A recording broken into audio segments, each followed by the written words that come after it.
continuar con el tema y veíamos el día de ayer que la idea principal de la palabra adoración tiene una profundidad en la conexión de lo visible a lo invisible, de lo físico a lo espiritual, de lo terrenal a lo celestial, de lo temporal a lo eterno. Y cuando vemos esta relación, es por ello que los antiguos tendían a colocar su frente en el suelo. Para ellos, la palabra adoración, que se traduce o translitera de la palabra postrarse, tiene que ver con ello, tiene que ver con eso. Y el día de ayer veíamos la idea principal de la adoración judaica. ¿Cómo es que la adoración judaica no comenzó con Moisés, sino que tiene su esencia total desde el principio de la humanidad, desde Caín y Abel, y veíamos cómo a través de aquel tiempo se fue formando y ciertamente se detalló, se estableció, fue muy transparente en el monte Sinaí cuando se escribe sobre las piedras los 10 mandamientos y cuando se le da a Moisés estos 613 mandamientos donde estaba la sección sacrificial, la sección judicial moral y la sección ceremonial, de lo cual veíamos el día de ayer. Y toda la idea principal es conectar. Veíamos el sueño que tuvo Jacob y veíamos que el sueño, cuando se levanta de él, pues el sueño era una escalera entre la tierra y el cielo. Cuando se levantó de aquel lugar, consagró el lugar y le llamó la casa de Dios, la puerta del cielo, la conexión donde el pueblo de Israel, donde todos sus hijos, sus nietos y bisnietos y todos sus descendientes de las 12 tribus establecerían esta idea de adorar a Dios precisamente en aquel lugar, en Betel, en la casa de Dios, en lo que vendría a ser después como Jerusalén. Jerusalén, el lugar donde habría esta conexión entre lo físico y lo espiritual. Por ello, la idea de colocar los animales sobre los altares y que pasen de ser palpables a que no se puedan tocar, que se consuman en fuego y que pasen de lo que se puede tocar a lo que no se puede tocar. Dice la escritura que entonces Jehová recibía esto como un loor fragante, lo recibía como un loor. Esto tiene que ver con lo que él aceptaba. Por eso aquel monte se llamaba Moría, dice la escritura, porque Moría significa donde él mira, donde él ve y sobre todo donde él aprueba. Si él aprueba, quiere decir que lo está aceptando esta adoración. Y veíamos que esto pasó en el tabernáculo, en el templo, y veían cómo esto llegó hasta Jesús, hasta el tiempo que Jesús vendría. Pues la palabra judaica o de Judá viene del hebreo Yehuda, que significa adorar a Dios con las manos levantadas. Tiene que ver con los 4 nombres de los 4 hijos de Lea, Rubén, Simeón, Leví y finalmente Judá. Su alegría llegó en el momento en que Judá nació, porque ahora ya estaba con Jacob y sentía el amor de él y había pasado de una aflicción a que Dios lo había escuchado y ahora recibía la bendición y adoraba a Dios por eso. Y Jesús venía, era descendiente de la tribu de Judá, era descendiente de la tribu que adoraba a Dios, por eso se le llamaba la adoración judaica. Y veíamos esta historia y nos quedamos en Jesús, pero quisiéramos preguntarnos esta noche, ¿cómo continuó la adoración? ¿Qué pasó después de Jesús? ¿Qué pasó con la iglesia del primer siglo? ¿Cómo se formó esta idea de adorar? El hermano Paco estaba hablando acerca, por ejemplo, de la cena del Señor, del memorial, pero ¿de dónde viene esto? ¿Cómo fue que hubo una transición que parece ser como que no se sintió, pero que fue muy palpable para la iglesia primitiva, la cual los judíos viajaban de todas partes de Israel y llegaban a Jerusalén para adorar a Dios con todas sus familias? Si viéramos en esta gráfica, aunque tiene muchísima información, solamente me quiero enfocar en la parte donde miramos lo que es los años. desde el tiempo del primer templo, desde el tiempo del primer templo a el tiempo de el comienzo de la iglesia de Cristo, pasaron aproximadamente 1000 años. Y estos 1000 años que pasan son tiempos donde la adoración judaica sufre muchísimos cambios, muchísimos cambios.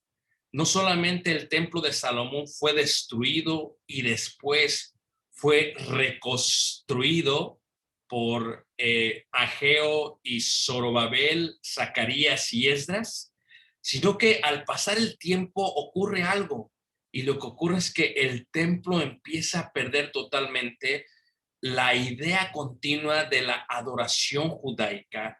Si nos acercamos a los últimos 4 siglos antes de la iglesia primitiva, una de las cosas que nos damos cuenta aquí, es que cuando sucede esto, nos podemos dar cuenta cómo es que el pueblo de Israel sufre varios cambios, pero tal vez el cambio más importante, el que nos lleva a sentarnos en lo que miraremos esta noche, la idea de una adoración a través de un nuevo pacto o neotestamentaria, tiene que ver con el tiempo de transición. Desde el quinto siglo antes de Cristo hasta el tiempo de la iglesia primitiva, estos 500 años fueron radicales totalmente para los judíos. Y hubo un tiempo de transición en lo que se consideraba como la adoración para Dios. Por ejemplo, fluye lo que se conoce como sinagogas.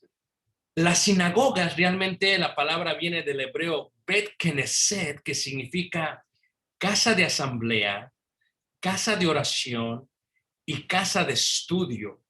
Cuando se traduce al griego, la palabra es sinagogei. Y sinagogei realmente lo que significa son dos palabras que lo que realmente significa es asamblea. Esto es sin, juntos, más agogei, juntarse. Esto es reunirse de nuevo o juntarse de nuevo. La idea propia era reunirse de nuevo o volver a ser una asamblea. Y este fue el punto más radical de los judíos, que durante la destrucción del templo, mientras están en cautividad en Babilonia y en Asiria, en los ríos, ¿verdad? Tigris, en los ríos de Babilonia, empiezan a juntarse los judíos para recordar a Jerusalén, ya que no tenían un templo.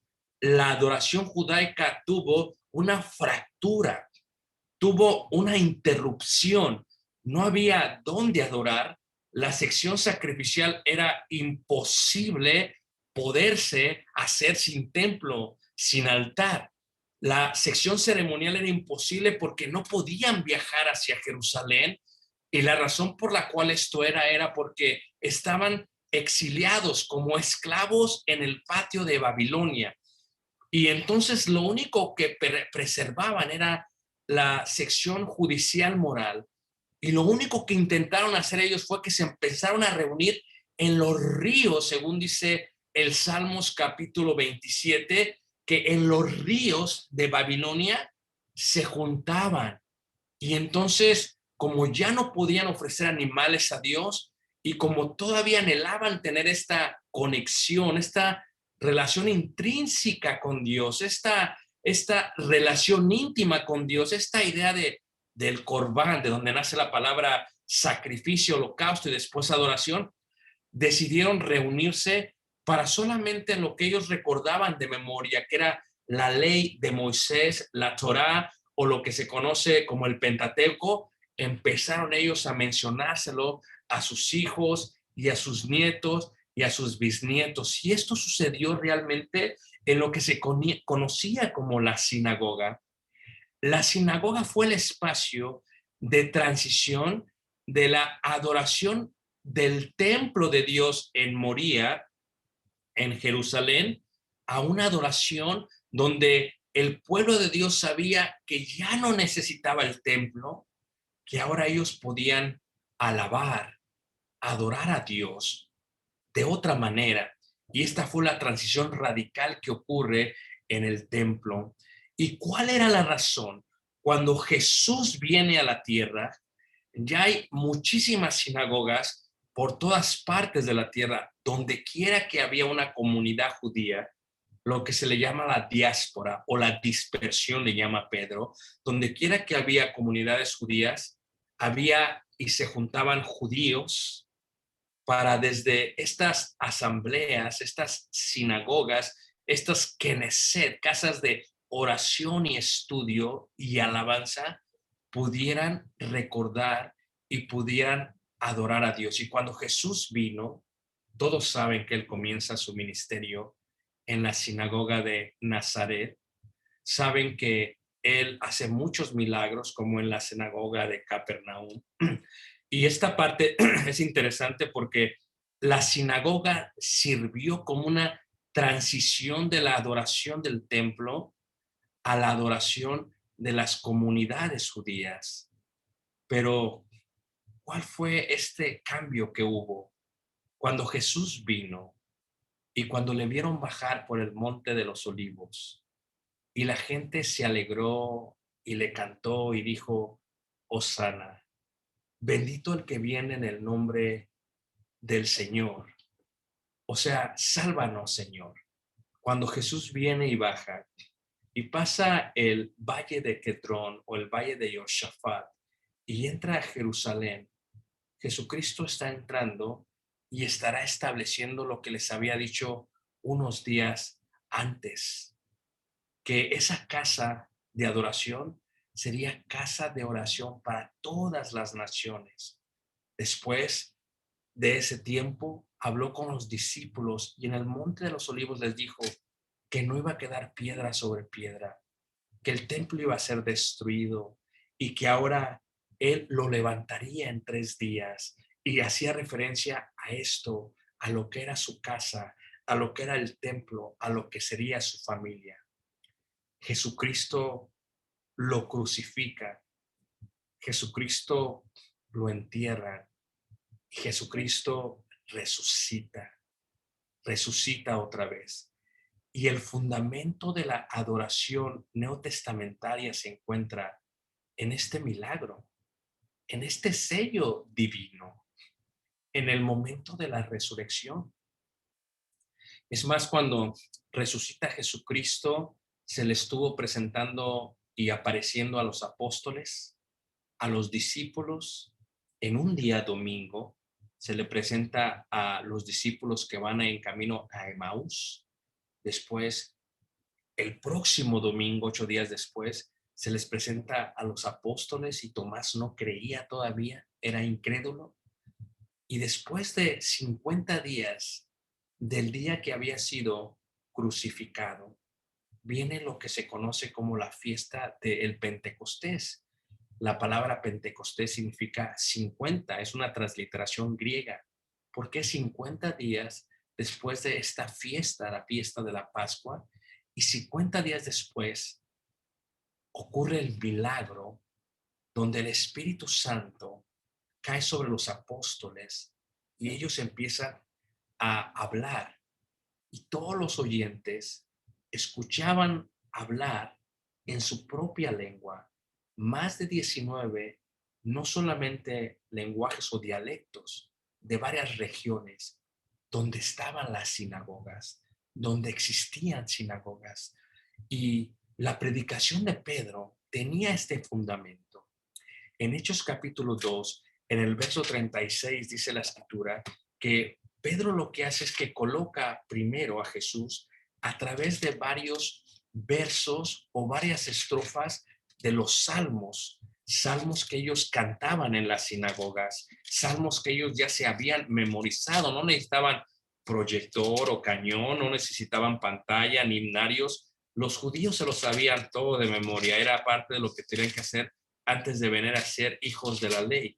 Y en Hechos en el capítulo 2, cuando Pedro, después de mostrar a través de las profecías de estos salmos que Jesús es el Mesías, le dice a todos, sepa, pues ciertísimamente toda la casa de Israel, esto es, toda la familia, todos los descendientes, todos aquellos que practican la adoración judaica, todos aquellos que descienden de las 12 tribus de Israel, pero también de aquellos que son gentiles y ahora se han hecho judíos y son prosélitos realmente. Dice, sepa pues ciertísimamente toda la casa de Israel que a este Jesús a quien vosotros crucificasteis, Dios lo ha hecho Señor y Cristo.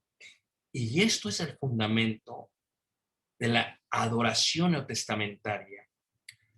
Para nosotros latinos se nos hace muy fácil decirle a Jesús tal vez Señor, pero para el judío, para el hebreo, cuando ellos dicen que Jesucristo es el Señor, la palabra transliterada sería Adonai, una palabra que se utilizaba para reemplazar el nombre que Dios le dio a Moisés, yo soy, y a B, o lo que decimos nosotros en forma latina, Jehová. Cuando ellos dicen esto, dice Pedro, Dios ha hecho a Jesús de Nazaret, lo ha hecho Adonai, lo ha hecho Señor. Él es el yo soy del Antiguo Testamento. Él es el Dios. No solamente lo ha hecho Señor, lo ha hecho Mesías, lo ha hecho ungido, lo ha hecho Cristo. Todo está asociado con este punto, con el punto importante de que Jesús era Dios caminando entre nosotros. Jesús era Emmanuel, Dios con nosotros. Jesús es el gran yo soy. Jesús es el creador de los cielos y la tierra. Ahora Jesús es el Dios hecho carne. Y dice la escritura que indiscutiblemente este es el misterio de la piedad. Dios fue manifestado en carne. Dios se hizo humano. Y los judíos decían, no, espera, lo que me estás diciendo, Pedro, es que Jesús es Dios, Jesús es el Señor, Jesús es el Hijo de Dios. Dice, sepa ciertísimamente toda la casa de Israel que este Jesús a quien vosotros crucificasteis, Dios le ha hecho Señor y Dios le ha hecho Cristo. Y aquí sucede algo increíble en lo que pasa en la adoración neotestamentaria, algo que como cristianos en la iglesia de Cristo es muy difícil entender esto porque lo vemos todo con una interpretación del futuro y lo tenemos que ver a través de los ojos de los apóstoles, a través de los ojos de los cristianos del primer siglo, a través de la iglesia primitiva que en su inicio eran todos judíos. Cristo cuando muere, según dice la palabra de Dios en Mateo capítulo 27, cuando Jesús muere ocurre algo importantísimo en cuanto a el cambio de adoración. Mateo capítulo 27 dice la escritura en el versículo 51, y he aquí el velo del templo se rasgó en dos, de arriba abajo, y la tierra tembló y las rocas se partieron. El Antiguo Testamento en este momento queda desvanecido. El Antiguo Testamento, la ley de Moisés, la adoración judaica, sufre un golpe increíble, pero para que la iglesia primitiva lo asimilara, hermanos, tiene que durar tiempo. Hay un tiempo en el que la iglesia lo tiene que asimilar. Sufrió la iglesia primitiva al principio porque siguieron guardando aquellos conceptos que aprendieron en la ley de Moisés. ¿Cómo lo vemos? Porque la Biblia lo muestra en el libro de los Hechos. Es más, en la oración se mira en la Biblia lo que hacían, pero ¿cuál era la diferencia en las oraciones? ¿Cuál era la diferencia en la enseñanza de la iglesia primitiva?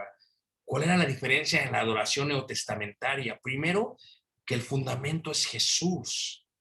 Segundo, que ahora Jesús será utilizado para todo. Cuando ellos oraban, por ejemplo, oraban directamente a Dios, pero ahora tendrán que hacerlo en el nombre de Jesús.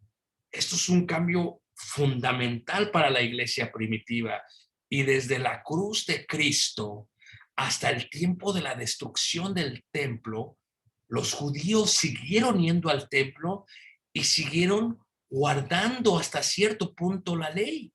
Eso lo puedes ver con Pablo, el cual guardó la ley, y lo puedes ver a través de todo.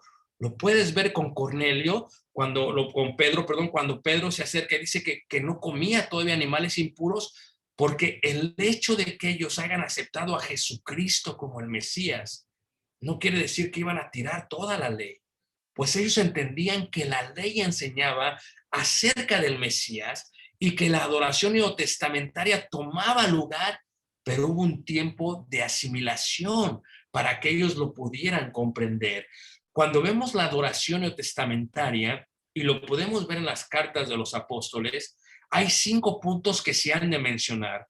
Se menciona la enseñanza, por ejemplo, se menciona la Pascua, y ya no es la Pascua de las fiestas ceremoniales, es la Pascua cristiana, le llaman ellos. Se menciona la oración, se menciona la alabanza del Espíritu, se menciona la ofrenda. Estos 5 puntos realmente no eran muy extraños para los judíos del primer siglo.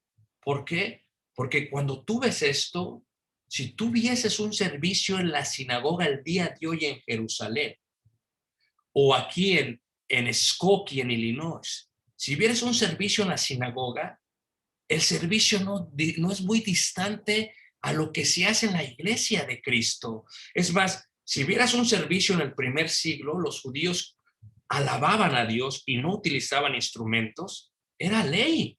No podían meter instrumentos musicales dentro de las sinagogas. Aún en el templo, cuando alababan, está escrito por la ley oral y la interpretación de la ley que no pueden ponerlos en dirección al templo porque son escandalosos, son ruidosos. Eso sucedía cuando ibas a una sinagoga, se oía oración, era parte de lo que hacían ellos. Se oía enseñanzas, primero empezaban con lo que se considera la ley de Moisés y después con los profetas y después se aplicaba a ellos. Pero la ofrenda era parte de lo que hacían. Pero lo que trastornó las sinagogas, porque Pablo cuando iba a sus misiones, dice la escritura que primero iba a los judíos y después cuando no lo aceptaban iban a los gentiles. ¿Y dónde predicaba? En las sinagogas. Las sinagogas fue el lugar donde empezaba. Y cuando toda la sinagoga se transformaba o se convertía en Cristo Jesús, había un cambio radical, que todas las oraciones tenían que llevar el nombre de Jesús y que ahora celebrarían la Pascua, no anualmente, sino la Pascua semanalmente. La adoración testamentaria comienza con la enseñanza de los apóstoles. En Hechos capítulo 2, en el versículo 42, nos damos cuenta, dice la escritura aquí en Hechos 2, versículo 42, dice, y perseveraban en la doctrina de los apóstoles, o sea, el conjunto de normas, el conjunto de enseñanzas, lo cual era distante ya no tanto a la ley de Moisés, sino que se estaba aplicando ahora las enseñanzas que Jesús les había dado. Jesús les había dicho a ellos, habéis oído que así se ha dicho, ahora yo os digo que así va a ser. Jesús le estaba dando a la ley de Moisés la parte espiritual que le faltaba. La ley de Moisés era muy ritual, era muy del exterior, del físico, pero la ley del Nuevo Testamento es espiritual, donde lo espiritual pasa por el cuerpo físico y toca lo espiritual, porque tales adoradores busca a Dios, adoradores que le adoren en espíritu y en verdad, conforme a lo que enseñaron ellos, conforme a lo que Jesús había enseñado. Una cosa radical para la iglesia primitiva fue que ya no tenían que irles a preguntar al Sanedrín, ya no tenían que irle a preguntar a los fariseos. La iglesia primitiva ahora tenía una nueva guía, una nueva dirección, nuevos maestros, los apóstoles. ¿Y qué enseñaban ellos? Todo lo que el Espíritu Santo les daba que hablasen. Como dijo Jesucristo, ahora no podéis sobrellevar las cosas, pero después vendrá el tiempo en que lo podrás sobrellevar. Y la enseñanza de los apóstoles traía un gran conflicto con los judíos, de tal manera que recuerdan en el libro de los Hechos los encerraban, pero la adoración del Nuevo Testamento está basada en la doctrina apostólica. Como dice Efesios capítulo 2, habla acerca de que nadie puede quitar el fundamento que es Cristo y debemos sobreedificar a través de la enseñanza de los profetas y de los apóstoles, aunque causaba confusión, porque ya era algo distinto, ya no era la adoración judaica, una adoración externa solamente en el templo, era una adoración del corazón, era una adoración del espíritu, era algo desde adentro, y eso fue lo que pasó. Pero ¿cuál era una de las esencias vitales de la iglesia? Y el hermano Paco hizo muy buen trabajo explicando esta importancia de esta adoración continua cada domingo, no cada año, cada domingo, como dice la escritura en primera carta de Corintios capítulo 5 en el versículo 7, dice: limpiaos pues de la vieja levadura para que seáis nueva masa, sin levadura como sois, porque nuestra Pascua, que es Cristo, ya fue sacrificada por nosotros. Las sinagogas que se convertían a Jesús, las sinagogas que empezaron a ver sus rótulos caerse y ahora decían, ya no es la asamblea, ya no es la congregación, ya no es en griego la eclesía, ahora es la eclesía de tu Cristo, la eclesía de Jesús, de Cristo. Este nombre que se dio en Romanos 16 dice, os saludan las iglesias de Cristo, no solamente en las sinagogas, ahora también en las casas. Este fresco del primer siglo lo muestra en Roma, donde celebraban la Pascua, una Pascua cristiana, una celebración que para antes ellos era la Pascua una vez al año, ahora la adoración neotestamentaria es una adoración en espíritu y en verdad, que va desde el corazón, que va desde adentro, pues la idea de hacer memoria se podría traducir correctamente como decir, volver a experimentar. Esto es, de tal manera como si estuviéramos frente a la cruz una vez más, de tal manera como si viéramos otra vez a Jesús sufrir. Eso es lo que hacemos. Hacemos memoria de Jesús, pero ya no se hace con las hierbas amargas, ya no se hace con el cordero como se hacía en la Pascua judaica. Ahora solamente se toman dos cosas de aquella Pascua: los panes sin levadura y el jugo de la vid. Kosher, o sea, santo. Esto es que no es vino, no es licor, no puede emborrachar. Era santo, así se celebraba en las Pascuas judaicas, así se celebró la noche que Jesús habló de ello, cuando dio el Nuevo Testamento o cuando dio la idea de la nueva adoración, de la nueva Pascua, y les dijo a ellos que harían eso en memoria de él. Habló del pan y habló del jugo de la vid como un memorial. Esto es mi cuerpo que por vosotros es partido. Esta es mi sangre que por vosotros es dada. Y esta adoración neotestamentaria incluye esto. Los judíos tenían un gran problema con eso y empezaron a ver cómo la iglesia de Cristo primitiva creció y creció. Ya no solamente era en las sinagogas, ahora eran las casas y se juntaban en el templo constantemente. La adoración testamentaria tuvo un cambio radical, de tal manera que desde aquel primer día que Jesús se le apareció a aquellos en Emaús, el día del Señor tomó prioridad. Cuando resucitó Jesús, la adoración testamentaria comienza el día domingo. Hay un cambio radical del día de reposo. Para la adoración judaica era el sábado, para nosotros es el domingo. ¿Por qué el domingo? Porque fue el día que el Señor resucitó. ¿Por qué el domingo? Porque fue el día en que la iglesia recibió por primera vez a 3,000, o 3,000 fueron parte de lo que sería la iglesia de Cristo el día del Pentecostés, 50 días después. ¿Por qué? Porque fue un día domingo cuando ocurre esto. Y la Pascua neotestamentaria, muy diferente a ellos, porque nuestra Pascua, que es Cristo, o sea, Cristo tomaba el lugar del Cordero. Y así como en aquellos tiempos, así como en la antigüedad, cuando se juntaban los judíos alrededor del templo para celebrar la Pascua, arriba de los techos, y levantaban las manos hacia el templo y cantaban aquel salmo que escribe Moisés, el Éxodo 15, cuando dice, cantaré yo a Jehová porque se ha magnificado grandemente, grandemente. Cuando hacían eso, hay un cambio ahora, que la iglesia empezó a hacer esto. cada primer día de la semana.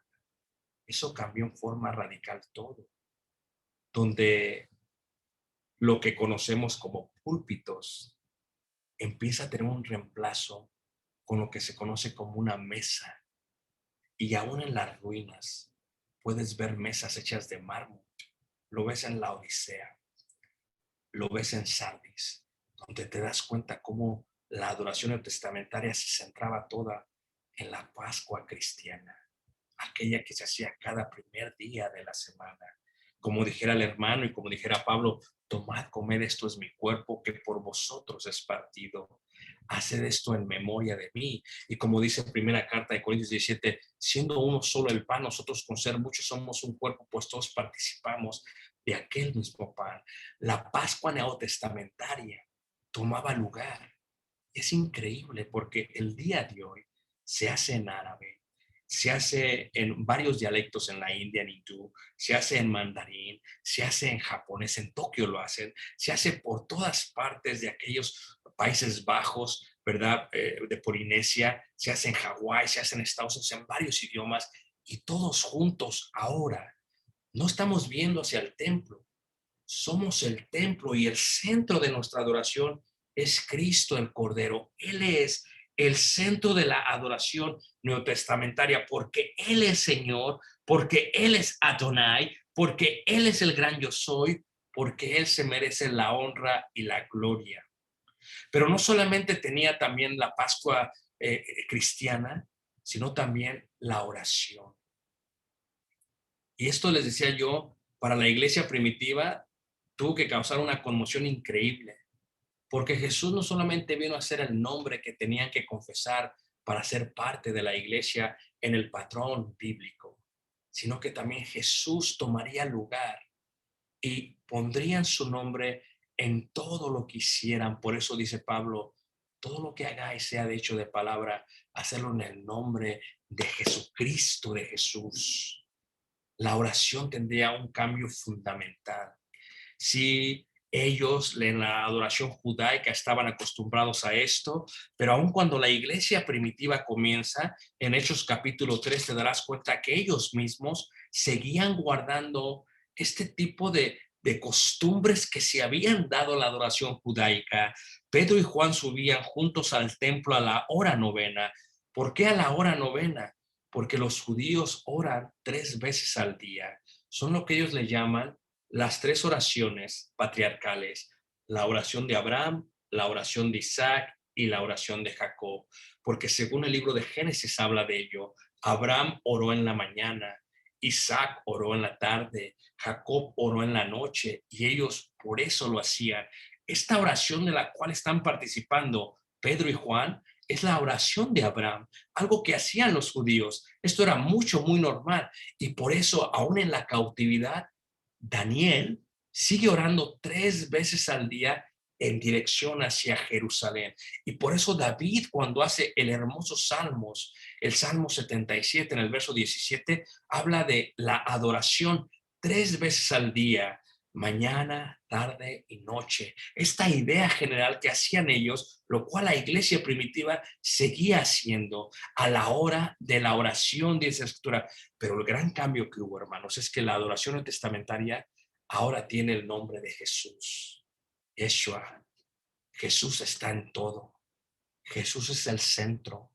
Ellos aprendieron por los apóstoles, porque ellos aprendieron por parte de Jesús. En Juan capítulo 14, verso 14 dice, todo lo que pidáis a Dios, pedidlo en mi nombre. Pedidlo en mi nombre. Por eso nosotros cuando oramos en la adoración testamentaria, en la iglesia tenemos que decir Jesús. Jesús, no es necesario tenerle en silencio. Es una falta de respeto al Adonai, al Señor. Cualquiera que ora tiene que colocar a Jesús al final de cada oración, porque lo hacemos en su nombre. Para los judíos cristianos del primer siglo fue algo radical. Todas las oraciones tenían que incluir ahora a Jesús. Y la oración del Nuevo Testamento es así. Si algo pidieres en mi nombre, dijo Jesús, yo lo haré. porque hay un solo Dios y un solo mediador entre Dios y los hombres, Jesucristo hombre. Jesús es la conexión entre el cielo y la tierra. Es Jesús, hermanos. Sin Jesús no tuviésemos entrada al cielo. Sin Jesús no pudiésemos hablar con nuestro Padre Celestial. Por eso cuando oramos en la mañana o en la madrugada o en la noche, mencionamos a Jesús, al descendiente de Judá, al descendiente del trono de David, a Jesús nuestro Señor, porque Él es el mediador. Él es el único, porque en ningún otro hay salvación, porque no hay otro nombre bajo el cielo dado a los hombres en que podamos ser salvos. Pero también la adoración neotestamentaria no solamente tenía la enseñanza de los apóstoles, no solamente tenía la Pascua o la cena del Señor, como le llamamos, no solamente tenía la oración, tenía también la alabanza, la adoración. Y por eso la sinagoga fue importante. La sinagoga sirvió por 500 años como una transición donde los judíos empezaron a adorar desde las sinagogas con ausencia de instrumentos. Sí se hacía en el templo, claro, pero ya no se hacía en la sinagoga. Sí se hacía en el templo, pero siempre a espalda del lugar santo y lugar santísimo. Esto lo puedes ver en muchas fuentes judaicas, en muchas fuentes rabínicas. Esto era así. Cuando la gente nos visita y se sorprende que no usamos instrumentos, es porque realmente así lo hacía la iglesia primitiva. Lo hacía solamente con la alabanza y con el canto. ¿Por qué? Porque era una adoración espiritual. Era una adoración, como decía nuestro hermano Amaya, con entendimiento, continua pero con entendimiento. Y esta alabanza y este canto que se hacía lo puedes ver al inicio de la iglesia. Se ve en Hechos capítulo 2, versículo 47, donde dice alabando a Dios. La palabra alabar, alabar viene del hebreo halal, que significa con voz levantar a Dios, alabanza, invocar a Dios.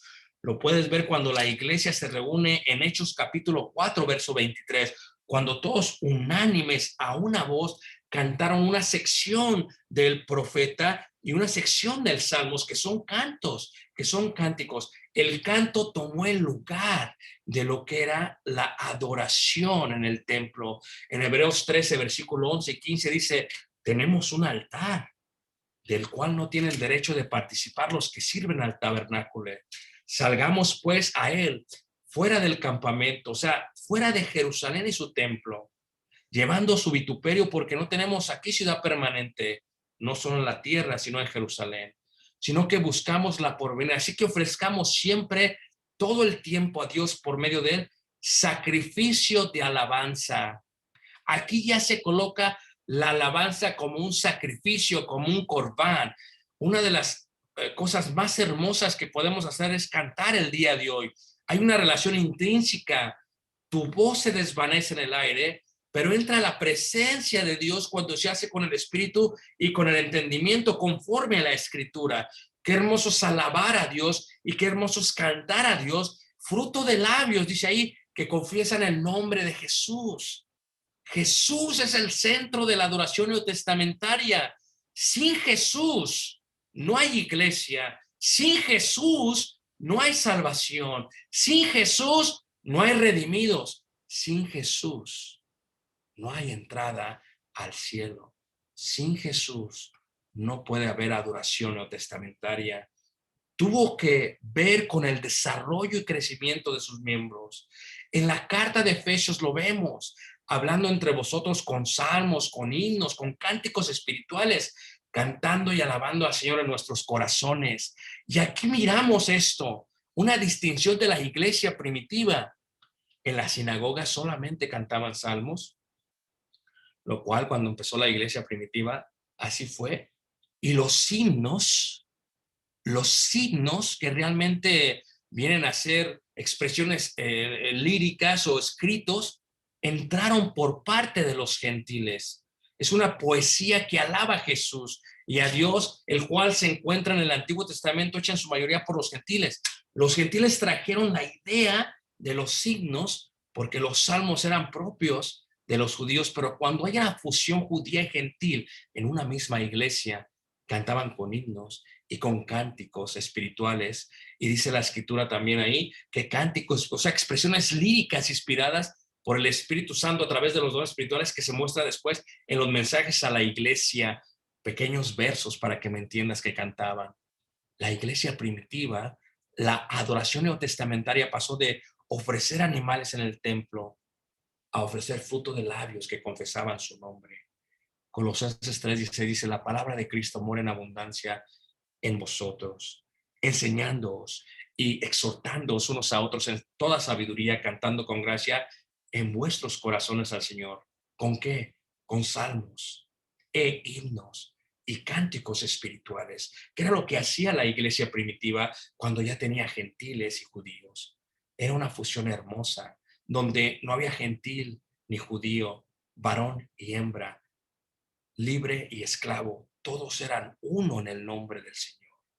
Qué belleza que se reunían en el templo a alabar a Dios, a cantar a Dios, pero después que sobre la faz del mundo la iglesia de Cristo estuviera reunida para cantarle a Dios. Qué hermoso ello. Pero ¿cómo poderse hacer esto? ¿Sabes tú que los judíos, yo siempre lo digo esto a los hermanos, eh, yo vivo en Estados Unidos y una de las cosas que puedo ver, hermanos, en Estados Unidos es la gran bendición de estar bien enseñados en ofrendar. Aquí la iglesia ofrenda muy, muy bien. No, no dudo que en otros lugares también. Pero en mis viajes a Latinoamérica me doy cuenta de la gran escasez de la ofrenda. Porque nosotros no ofrendamos como deberíamos de ofrendar. Si tú ves a la adoración judaica y lo que ellos hacían para las ofrendas, ellos daban tanto, no solamente daban animales para el holocausto, para los sacrificios, para las ofrendas de paz, era tanto lo que daban, pero después tenían que dar tributos al templo y tenían que dar muchísimo. En esta fotografía te das cuenta una mujer que se acerca y ves ahí lo que se conoce como el tesoro que se encontraba realmente en la cámara de la madera, donde estaban los tesoros del templo. Los judíos daban como mínimo en forma monetaria 13 tipos de ofrenda. A ellos se le llama los cofres o en hebreos trompetas, porque tenían una forma de trompeta. A eso se refiere Jesús cuando dice que no hagáis tocar trompeta, porque muchos judíos les gustaba tomar muchas monedas y les gustaba tomar muchísimas, mucho cambio, para que me entiendas. Y cuando los hacían caer sobre la trompeta, se oía mucho para que la gente no dijera, mira, esto está ofrendando mucho. No, ofrendaba poco, pero eran puros centavos, para que me entiendas. Pero el judío ofrendaba bien, daba el impuesto del templo corriente, daba el impuesto del año anterior, daba el impuesto de las tórtolas, las palomas, las leñas, los inciensos, los vasos, el oro, daba el impuesto por todo. Se daba el impuesto por esto y por lo otro, por lo sobrante, por los pobres y por todo esto, hermanos. Y luego viene la ofrenda especial, el cofre número 13, la trompeta 13. Era en la adoración judaica la que se daba para y como ofrendas voluntarias. Todo esto lo llevaban a la cámara del silencio, donde los devotos colocaban dinero en forma secreta, donde el dinero era contado y empleado para educar a los pobres y sus hijos. Cuando vemos al Nuevo Testamento y a la iglesia del día de hoy, nos damos cuenta que la ofrenda es una adoración testamentaria, porque es la que permite que los que predicamos el Evangelio podamos seguir caminando y predicar el Evangelio. Sin ella, el Evangelio no hubiera llegado a México, a Latinoamérica, a Estados Unidos. Pablo en Romanos habla, dice, ¿cómo predicarán? ¿Cómo irán dos personas a predicar si no hay quien los envíe? Si nosotros como iglesia ofrendáramos de una manera benévola, la iglesia crecería de una forma increíble, hermanos. Y todos nuestros hermanos pobres tendrían lo suficiente para sobrevivir. He aquí el sello de la adoración neotestamentaria, el amor. Amarse unos a otros y así sabrán que sois mis discípulos.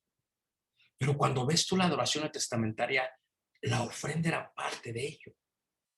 Y las iglesias de Cristo eran tan prósperas porque ofrendaban tan bien que aún daban mucho más allá de sus fuerzas. Pero a diferencia de la judaica, que era constante, ahora cuando llega a los gentiles por la enseñanza apostólica, solamente se da una vez a la semana, el día domingo. Y a diferencia de la judaica, se deja que tu espíritu, porque tales adoradores buscan al Señor en espíritu y en verdad, solamente que tu espíritu decida lo que quieras dar, recordando que como tú ofrendas, vas a cosechar. Conforme siembras, cosecharás. Si siembras escasamente, también segarás escasamente. Y si lo haces generosamente, generosamente también segarás. Y esto es algo increíble que pasa en la adoración neotestamentaria, que la iglesia creció y se expandió y se expandió y se expandió y se expandió, porque los apóstoles eran cuidados, porque los evangelistas eran cuidados. Yo sé que me están viendo de muchas partes, de varias partes del mundo. Cuida a tu maestro, cuida a tu predicador. Si le das un vaso de agua a él, es como si se lo dieras al Señor, dijo Jesús. Cuando uno cuida a aquellos que nos enseñan en la forma espiritual y cuando uno los cuida, hermanos, la iglesia es prosperada increíblemente. El apóstol Juan dice, encaminen a estos hermanos, porque la ofrenda era también parte de la adoración neotestamentaria. Y todo se centraba en esto. Todo se centraba en Jesús. Jesús era la enseñanza apostólica. Jesús está en todo lo que enseñamos en la iglesia. Jesús, también Jesús está totalmente en lo que es la cena del Señor. Es la razón por la cual hacemos memoria de. En la oración está en fin de cada oración. Todo lo pedimos en el nombre de Jesús. En el canto, en la alabanza, dice la escritura que la abundancia, que de la palabra more, que la abundancia de la palabra de Cristo more en vuestros corazones. ¿Cómo? Con salmos, con himnos. ¿Por qué? Porque todos los salmos profetizaban de Jesús. Todos los salmos hablaban de Jesús. Cuando hacemos un estudio minucioso de los salmos, te darás cuenta que la palabra salvación es Jesús, Yeshua, y se da a través de todos los salmos. En el libro de los salmos, Jesús era la razón de alabanza. Jesús era la razón también de la ofrenda, porque ¿cómo sabrán de Cristo si no pudieran ser enviados? Pero aquellos que necesitaban también algo, se les daba. Ya no iban al cofre de las trompetas, la número 13. Ahora la iglesia misma proveía para los suyos. La iglesia misma ayudaba a ellos. Pero ¿quién es el centro de la adoración neotestamentaria? Jesús. Jesús. Que la tumba todavía sigue vacía. Jesús. Yeshua. Jesús es el centro de la adoración neotestamentaria. Jesús. Que la tumba sigue vacía. Que la tumba sigue vacía. Como dice ese himno, Él con gran poder resucitó. Qué hermoso que Jesús haya resucitado. Y qué hermoso que Él, hermano, se encuentre como el centro de nuestra adoración. En este momento, hermanos, en la India están caminando a través de selvas para adorar a Jesús. En unas horas, por Egipto, a través de las calles y de la arena y del polvo, irán hermanas ancianas caminando para adorar a Jesús. Después de unas horas en Grecia, en Atenas, se levantarán los hermanos e irán y cantarán alabanzas a Jesús. En Italia después harán lo mismo. En París, Francia, en Londres, Inglaterra, en Islandia y aquí en Estados Unidos, México y Sudamérica. Él es el centro de nuestra adoración neotestamentaria. Vamos y nos rendimos a Él, porque toda lengua confesará. Todos confesamos que Jesús es el Señor. La destrucción del templo permitió a que en todo lugar donde se reúna gente que ama a Dios y que ha sido convertida conforme al Nuevo Testamento, son la iglesia de Jesús. Y el centro de la adoración es Jesús. Sentado en el trono, el Cordero está sentado para recibir de nosotros toda la alabanza y toda la honra y toda la gloria, porque Él es el centro de nuestra adoración. Si Jesús, hermanos, no estuviese presente, seríamos la Odisea. Si Jesús no estuviese presente, hermanos, tendríamos una adoración judaica solamente externa. Pero porque Jesús está presente y está buscando adoradores en espíritu y en verdad, te está buscando a ti y me está buscando a mí. Y es que no hay Dios tan grande como Él. Solamente Él es el Señor de señores, Rey de reyes, humilde pastor. Siendo Dios, no aferró a ellos, sino que se despojó de su honra y de su gloria, de su poder y su divinidad. Y vino y se hizo humano y seguía siendo Dios. Y se humilló y murió como siervo. Y tuvo que pedir prestada la tumba de José de Arimatea en aquel huerto. Y al tercer día resucitó. Mañana, hermano, cuando levantes los ojos, cuando tus pies toquen el suelo, póstrate a Dios y adora al Señor porque es su día. Mañana, cuando vayas, ya sea caminando o en automóvil, para nosotros que tengamos que quitar la nieve y nos acerquemos, recuerda que vamos a adorar a Dios y que ahí hay muchos redimidos que se unen para todos juntos adorar al Cordero, adorar al único y Dios verdadero, porque Jesús, porque Cristo es la razón. Aquel himno muy hermoso que hizo el hermano Jesús Amaya, dice, Cristo, Cristo, Cristo es el amor. Y habla de Cristo, habla de Jesús. Esta noche, mientras nos vamos a descansar, recuerda que en Él hallamos salvación, que en Él podemos hablar con el Padre y que en Él podemos entrar al cielo y sentarnos en lugar celestial. Los amamos entrañablemente desde Chicago. Reciban un abrazo fraternal. Dios nos dé paz hasta el momento que Cristo regrese una vez más. Y recuerden, hermanos, Él es la razón por la cual estamos aquí.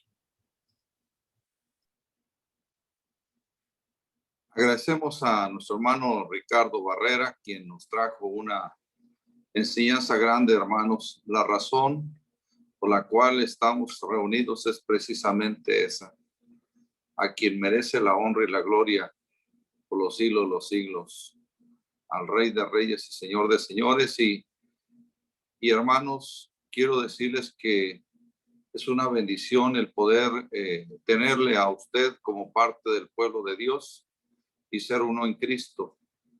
Y sobre todo, hermanos, como nuestro hermano bien expresaba, es una gran bendición ser parte de esta gran familia. Agradecemos a nuestro hermano Jesús Amaya, a nuestro hermano Paco Rodríguez, a nuestro hermano Ricardo Barrera, que nos trajo la enseñanza. esta tarde noche. Dios les bendiga y Dios permita que primero nuestro Padre Dios, el día de mañana continuemos con el último día de campaña, hermanos.